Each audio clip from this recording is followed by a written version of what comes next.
Hari ini Anita tidak bersekolah. Ia mengeluh karena perutnya sakit. Ibunya pun membawa Anita ke dokter.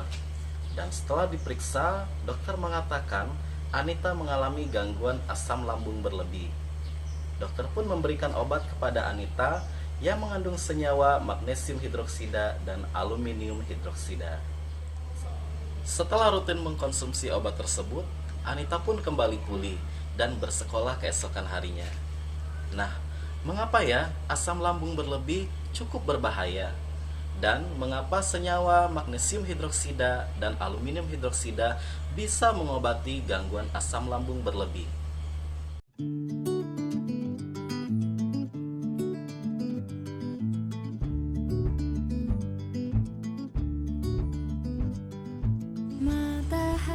Halo adik-adik, bertemu lagi bersama saya, Tubagus Ibrahim, dalam video pembelajaran kimia dengan materi asam basa.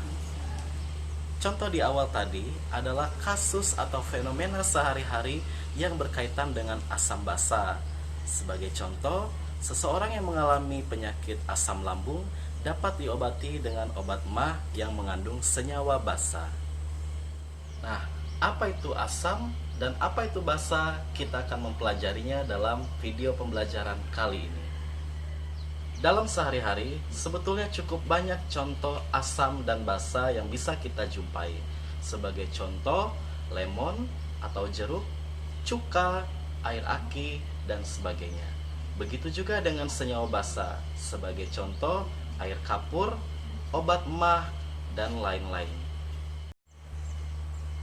Untuk mengetahui apa itu senyawa asam dan senyawa basa, kita bisa melihat karakteristik zat asam basa tersebut.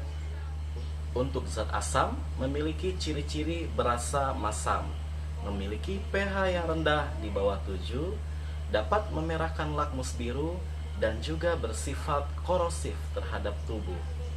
Sedangkan senyawa basa umumnya memiliki rasa yang pahit, pH-nya di atas 7, dan juga dapat membirukan lakmus merah, serta bersifat korosif. Dalam ilmu kimia, terdapat 3 teori yang menjelaskan apa itu senyawa asam dan basa. Teori yang pertama adalah asam basa menurut Arrhenius. Teori yang kedua yaitu menurut Bronsted-Lowry. Dan yang ketiga adalah menurut Lewis.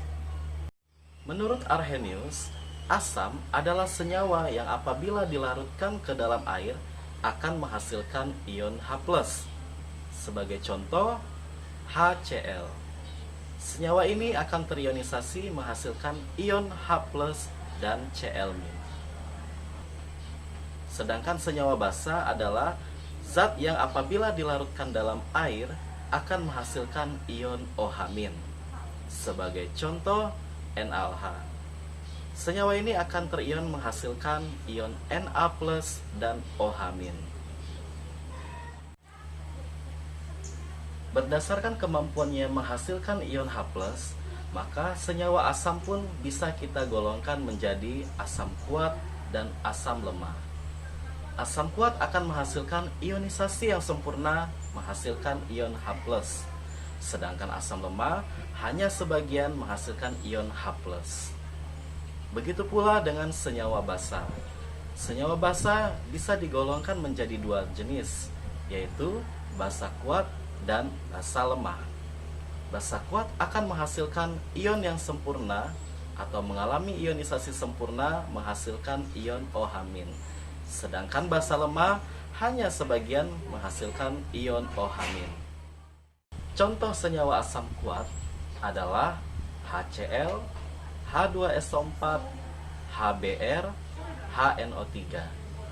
Sedangkan contoh asam lemah adalah CH3COOH, H2S, HF, H2CO3, dan sebagainya. Untuk senyawa basa yang merupakan basa kuat adalah NaOH, KOH, LiOH, BaOH 2 kali, CaOH 2 kali, dan SrOH 2 kali. Sedangkan contoh dari basa lemah seperti NH4OH, FeOH 2 kali, AlOH 3 kali, dan sebagainya. Lalu, bagaimana cara kita menghitung pH larutan asam maupun basa? Untuk larutan asam, pH adalah min log konsentrasi H+.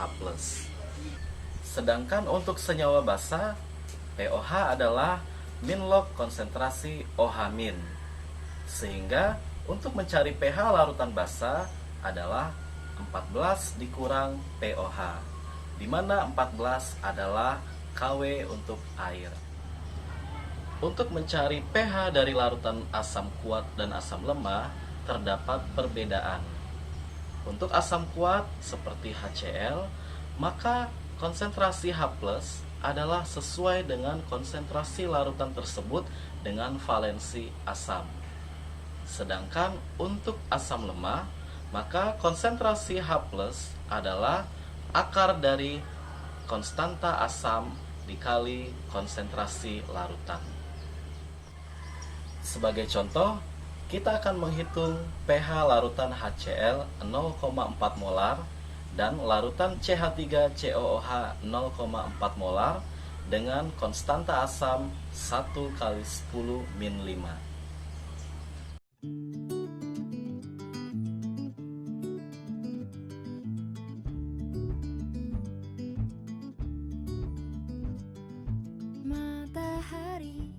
Nah, adik-adik dapat dilihat kan? Ternyata ada perbedaan pH. Untuk larutan HCl 0,4 molar memiliki pH 1 min log 4.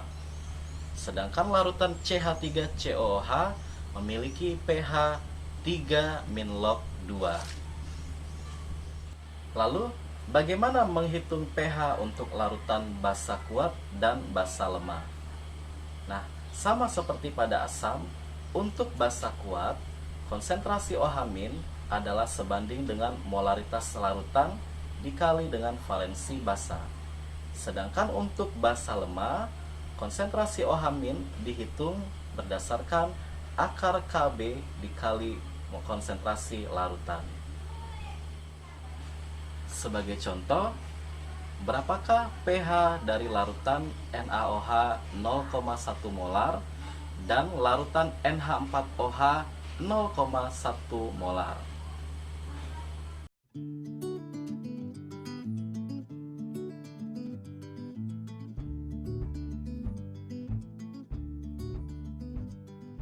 Matahari sudah di penghujung. Nah, dari perhitungan tersebut, kita bisa lihat bahwa pH larutan NaOH adalah 13, sedangkan NH4OH adalah 11. Hal ini menunjukkan bahwa NaOH sebagai basa kuat memiliki pH yang lebih tinggi dibandingkan basa lemah. Nah, bagaimana adik-adik? Semoga video pembelajaran ini bisa membantu adik-adik memahami asam dan basa. Untuk materi asam basa Bronsted, Lowry, dan Lewis akan kita bahas pada video selanjutnya. Tetap semangat belajar dan sampai bertemu pada kesempatan berikutnya.